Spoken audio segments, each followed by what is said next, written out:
நிர்வாகிகளே, உறுப்பினர்களே, தமிழ்நாட்டிலிருந்து வந்திருக்கின்ற உறவினர்களே, அனைவரையும் வருக வருக என்று வரவேற்கின்றேன்.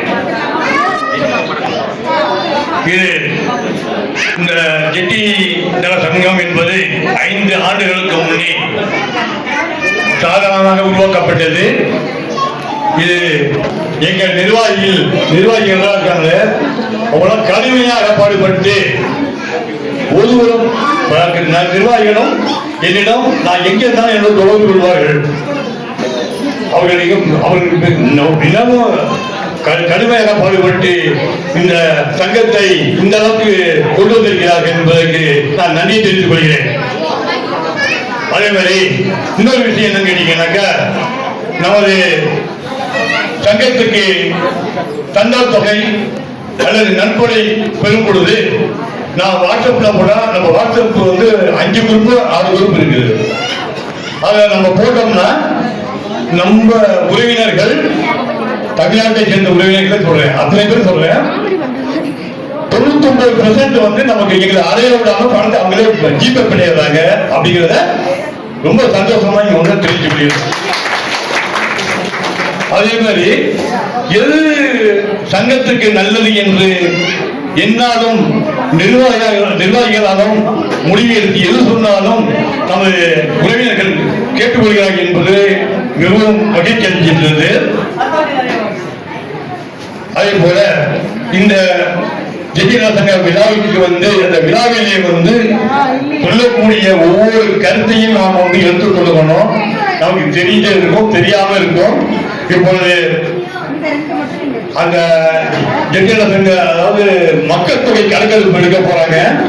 நல்லா கவனமா பார்த்துக்கங்க. இதுல இந்துங்கிறது நீங்க குறிப்பிடணும். அதே மாதிரி ஜெட்டி ஜெட்டிங்கிறதையும் குறிப்பிடணும். தமிழ்ல ஜெட்டி போட்டுருவாங்க. ஜெட்டிங்கிறத பார்த்து நீங்களும் ஒரு பார்த்துக்கணும். அடுத்தது இந்த ஜாதி சான்று சம்பந்தமா சில சந்தேகங்கள்லாம் கேட்கிறாங்க அடிக்கடி. பிசினா என்ன, ஓபிசினா என்னங்கிறது சில பேருக்கு தெரியல. பிசிங்கிறது நம்மளுடைய கெஜெட் படி 36 பிசிங்கிற சர்டிபிகேட் ஜெட்டிக்கு இருக்கிறது. ஜெட்டின்னு இருக்குது. நம்ம எப்பயும் அதுதான் வாங்கி நமக்கு. ஓபிசி என்றால் என்ன? ஓபிசி என்றால் மத்திய அரசு பரிசீலனை மூலம், அல்லது மத்திய அரசு பணிகளில், ரயில்வே, டெலிபோன் இது போன்ற பணிகளில் சேரும் பொழுதும் ஓபிசி சான்று தேவைப்படும். அந்த ஓபிசி சான்று எப்படி பெறுவது? அந்த ஓபிசி சான்று என்பது அந்த கெட்டத்துல 50வது எண்ணல் இருக்கு. நமக்கு ஜெட்டிங்கிறதுல 50வது எண்ணல் இருக்கிறது. அது என்ன செய்யலாம்?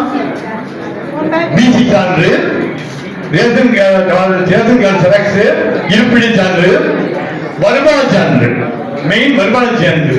இது 3-4 வச்சாதான் ஓபிசி சர்டிபிகேட் கொடுப்பாங்க. பிசிங்கிறது நம்ம அது ஆகாது. ஓபிசிகள் பரிசீலனத்துக்கும் வேலை செய்யறதுக்கு மட்டும்தான் அந்த ஓபிசி சான்று ஒரு வருடம் செல்லும். ஒரு வருடம் அதுக்கு செல்லாது. மறுபடியும் வாங்கணும். ஏன்? வருமானத்தை வச்சிருக்கிறாங்க. 1 வருஷம் செல்லும். வருமானம் 1 வருடத்துக்கு ஒரு வாட்டி மாற்றக்கூடிய வாய்ப்பு. அதனால அது செல்லாது. 1 வருடத்துக்கு ஒரு வாட்டி மாற்றணும். இதுதான். அதாவது இந்த தமிழ் சங்கத்தில் எங்களுடைய அழைப்புகளை ஏற்று இந்த சங்கத்திலே கலந்து கொண்டு எங்களை பெருமைப்படுத்தி, இந்த சங்கத்தை பெருமைப்படுத்தி எங்களுக்கு எங்கெங்கும் உறுதுணையாக இருக்கின்ற உங்களுடைய உதவி என்னுடைய மனமார்ந்த நன்றி தெரிவித்துக் கொண்டு விடைபெறுகிறேன். நன்றி, வணக்கம்.